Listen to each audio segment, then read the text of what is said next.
Alors, bonjour, bonsoir tout le monde et bienvenue dans cette vidéo. La vidéo d'aujourd'hui s'adresse aux très débutants du web, ceux qui veulent se lancer dans le web depuis et qui cherchent par où commencer. Donc, cette vidéo s'adresse à ces personnes. Maintenant, la première des choses que vous devez savoir pour construire un site web, on a besoin de deux logiciels essentiellement. Parce que, comme vous voyez, les sites web, si vous êtes sur Internet, vous ne voyez pas des codes de sites web. Vous voyez les résultats des codes des sites web. Ça veut dire c'est ce que vous voyez. Mais derrière ces résultats que vous voyez, derrière ces images, derrière ces textes, derrière tout ce que vous voyez sur Internet, il y a du code qui permet d'afficher ces éléments. Et ces codes, vous ne les voyez pas et le développeur seulement voit ces codes. Donc, qu'est-ce que ça? Ça veut dire que il y a deux parties essentiellement dans les sites web. Il y a la partie que le client y voit et il y a la partie également que le développeur y voit, tout simplement. Donc, c'est ce qu'on va essayer d'expliquer ici. Et pour faire ces deux parties, on aura aussi besoin de deux logiciels différents.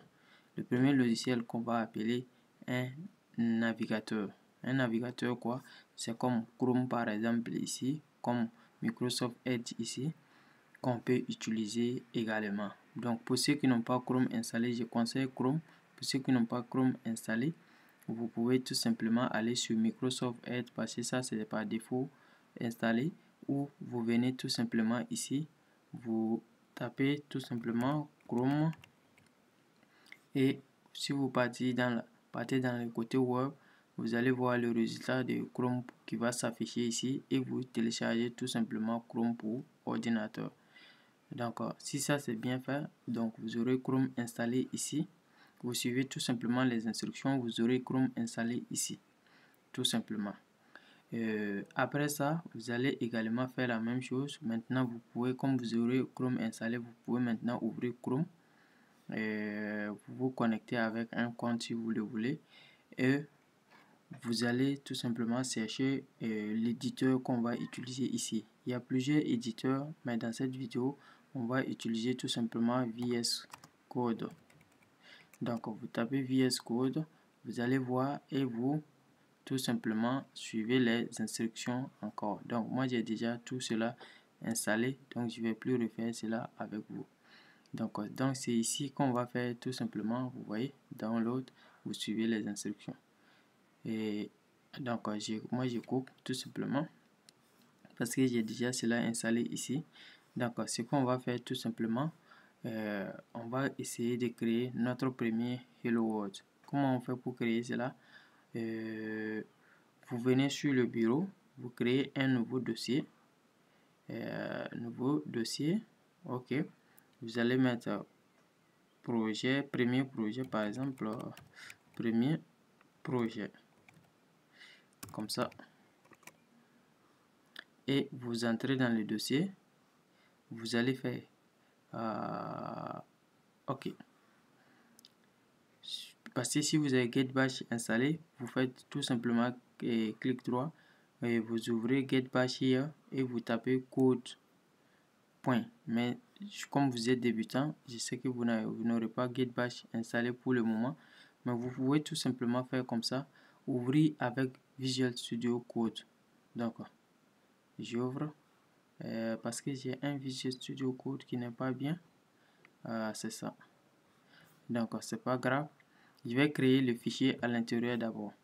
Donc, clic droit, nouveau, et vous allez dans fichier texte et vous allez mettre par exemple index.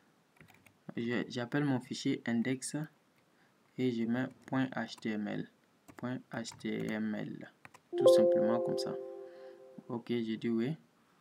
D'accord, voici mon fichier est bien créé. Et comment on fait maintenant? Parce que le fichier est créé dans mon dossier. Vous pouvez le voir dans mon dossier, premier projet.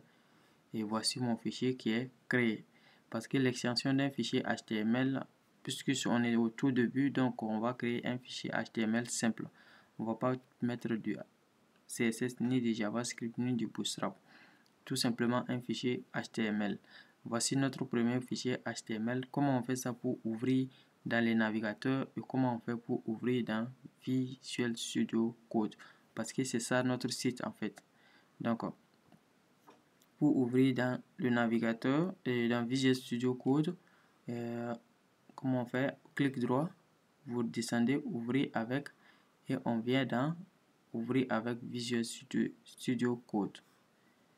Et voici mon fichier est ouvert avec Visual Studio Code. Vous voyez qu'il n'y a aucun code à l'intérieur d'abord.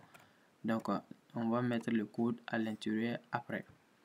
Et maintenant, pour voir le résultat également dans les navigateurs, on va faire la même chose. Clic droit, ouvrir avec. Et maintenant, on va ouvrir avec notre Chrome, tout simplement. Et voici, c'est ouvert avec Chrome, il n'y a aucun résultat. Ça donne juste une page blanche parce qu'on n'a rien mis à l'intérieur pour le moment. Donc, qu'est-ce qu'on va faire? On va essayer de construire notre première page HTML. La page HTML, comme vous le savez déjà, on aura doctab. Je ne reçois pas de propositions. Bon, ce que je vais faire, je vais écrire normalement. OK. Donc, doctab HTML. Cette ligne veut dire quoi? Ça veut dire tout simplement, on va utiliser la version de HTML5 tout simplement. C'est comme si c'est pour indiquer la version de HTML à utiliser. Donc, ça veut dire, c'est comme si ça configurait cette page comme un fichier de HTML5 tout simplement. Voilà, donc vous retenez comme ça. Et ensuite, là, on a la balise HTML qui va venir. Voici notre balise HTML dans lequel on va ranger le côté head, la tête et le corps de notre HTML, tout simplement. Maintenant, la tête, on appelle ça head, comme ça. Et le corps, on va appeler ça, on appelle ça body. Tout ça, ce sont des noms de balises, voilà. Et chaque balise a son rôle. Au niveau des head, tout simplement, on met tout simplement les propriétés de la page, tout simplement de la page HTML. Par exemple, si on veut utiliser l'encodage UTF-8, donc on aura la balise meta, ok, meta à l'intérieur c'est K7 comme ça égale UTF-8, donc UTF-8 comme ça. C'est comme si on précisait que dans cette page, l'encodage sera UTF-8. Qu'est-ce que l'encodage? L'encodage, ça veut dire c'est le type de caractère utilisé. Parce que si on prend le type de caractère qui est utilisé par les anglo-saxons, chez les anglo-saxons, il n'y a pas par exemple d'accent comme ça. Donc, si on utilise l'encodage utilisé par les caractères anglo-saxons, si on met un E avec accent, ça ne sera pas reconnu dans notre page et ça va dire que ce caractère ne correspond à rien absolument. Mais si on utilise UTF-8, on peut utiliser les accents, on peut utiliser les caractères spéciaux comme les arrobases, on peut utiliser tout ce qu'on veut. Donc, c'est ce qui est plus conseillé, c'est ce que je conseille aussi. Donc, je vais laisser tout simplement ça. Et au niveau du header également, on peut définir tout simplement les titres de notre document par title, comme ça. Et on met les titres, par exemple, mon premier projet, comme ça. Et voilà, c'est bon pour les headers. Il y a d'autres propriétés qu'on peut définir en fonction de ce que vous voulez. Et dans le body maintenant, on définit le code qui va s'afficher à l'intérieur de notre page tout simplement. Si par exemple, je vais afficher un titre H1 par exemple, et je mets bonjour tout le monde. Bonjour tout le monde. Tout le monde comme ça.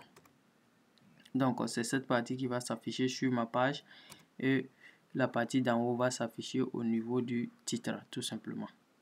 Parce qu'il faut savoir la différence entre ces deux titres. Je vais vous montrer ça sur le navigateur. J'enregistre.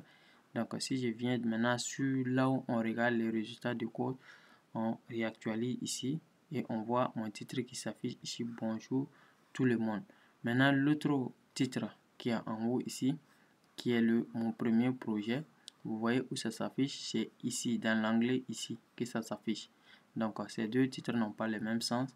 L'autre s'affiche ici et l'autre s'affiche à l'intérieur de la table. et à l'intérieur de la page tout simplement. Donc, j'espère que cette vidéo va vous aider à comprendre, surtout si vous êtes à vos débuts, à avoir les idées claires sur comment ça marche le web tout simplement. Et il y a une seconde vidéo qui va venir tout simplement. On va essayer de voir les différentes balises ensemble, les significations des différentes balises pour vous permettre aussi de faire encore un deuxième pas. Si vous avez compris ça, vous avez déjà fait un premier pas. Je vais venir avec une autre vidéo encore dans la semaine. Je vous dis à très bientôt.